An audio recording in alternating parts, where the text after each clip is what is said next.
Hi there, and welcome to my Soul Authority channel. I'm Lorraine Van Tool, transformational life coach, holistic psychologist, and meditation guide. I'm staking out the safe spiritual space in solidarity so we can hear our authentic voice over all the noise and realign ourselves with clear choice. This is at the heart of Soul Authority. If you felt burned out and low, join us in rekindling our inner fires and getting back in the flow.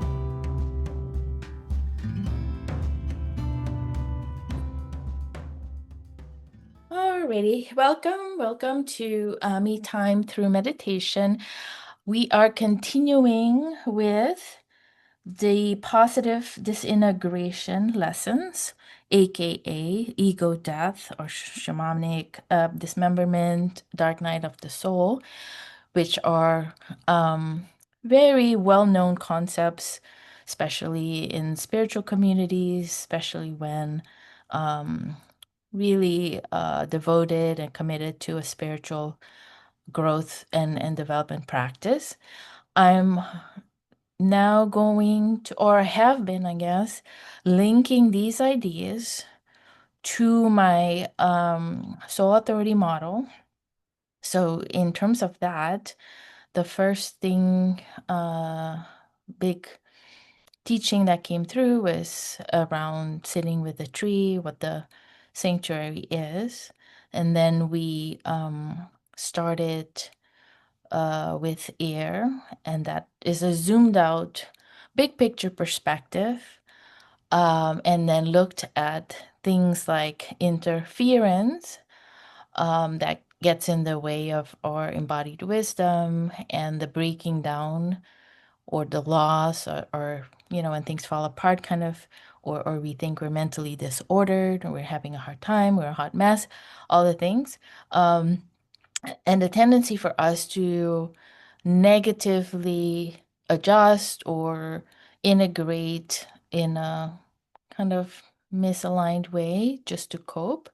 So we've been talking about positive disintegration, which is a more thorough disintegration, a more thorough breaking down of the ego self that is so, you could say, embedded, or so another word, invested, I guess. So, um, what's the word I'm thinking of? Like it's intricately, or it's interwoven with the fabric of modern day life. So and survival and money and all the things. So it's just really really hard to separate the two, where money is money and life and energy is life and energy, separate things, or even where life energy, soul authority, where the spiritual self having a human experience becomes more central, more dominant. Most of the time, we don't even realize, as much as we try, that we're still sort of a human being having a spiritual experience. So last week, when I tried again to backlight, and I was coming from the soul authority place, which is centered in our spiritual self, having a human experience, my guides um, shed light on a big blind spot, which some of you know about. Those new to me might not, even those older to me might not know the full story, but and even you know the full story, my guides were really pointing out this blind spot and said it was my near death experience in my past life as a witch, herbalist, being killed and all that. Right before being killed, really reconciling and having memories, cognitive awareness of what then happened, where it quickly became between me and my God, so to speak, where it became me and my body.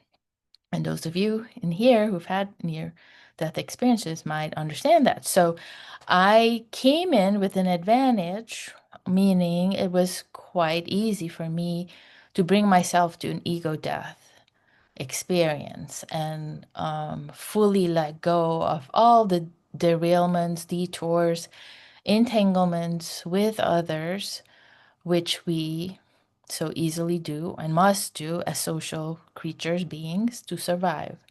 So, long story short, they said, why don't you do this exercise with them and tell your people, the group members, and this is of course not hexing or, doing any, so there's a knock on wood sort of scenario. But let's say you have only 24 hours to live, just like, hey, you have 24 hours before you're going to go on this trip, right? You're focused. You get all your duckies in a row. And what do I have to do to prepare for this trip? And nothing else matters, right? So it's kind of like that. You have 24 hours before you need to get all your affairs in order, all your soul unfinished business in order, and set yourself up as best as possible for the next phase, the next chapter. In this case, you're packing up for the next life and you're wanting your soul and your body or whatever part of you, your heart, your mind, to reveal to you what is your responsibility, what is your unfinished business. So that's how this whole thing came about. And when we then went into deeply in the meditation, it was much easier for people to work now with fire. It's another way of setting an energetic boundary, not getting derailed. And I've said that so many times, but I think without us even knowing it, we have a really hard time not understanding our soul without relationships, like just in relationship to us, our body, and where we're going next. So that's what we're going to do.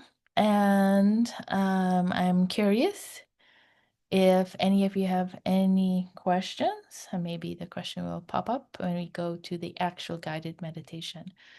What my guides have in mind is inviting you to do the same. And then we got, and I think they're gonna reveal and share a little bit more what came up working with the group. And you get to then also check out and see if you can relate and if it's relevant, and they will guide you what to do instead if it's something that might be interfering between you and your highest self.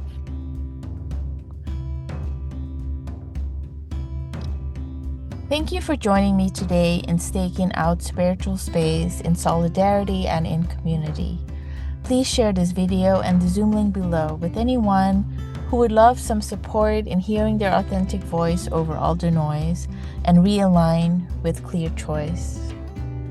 I offer me time through meditation virtual meetings every second and fourth Monday of the month from 1:30 to 2:30 p.m. PST.